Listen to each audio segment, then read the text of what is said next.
শোনো তবে, একটা ছোট্ট কিন্তু মজার গল্প বলি। এক ছিল বিরাট জঙ্গল। আর আর তাতে এক বাঘা। তার সে কি অহংকার! ভাবতো এই জঙ্গলের একদিন সে দেখতে পেল এক চটপটে হরিণকে। মিনু তার নাম। মিনু যেমন ছোট তেমনি চতুর। বাঘা দেখেই লাফিয়ে পড়ল তার দিকে। ওরে হরিণ, আজ তোকে ধরলাম। আজ আমার দারুণ ভোজ হবে। মহারাজ, দয়া করুন, আমার মাংস তো শুকনো, রুক্ষ।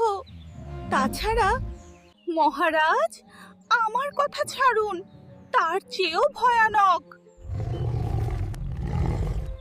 কিছু আসছে।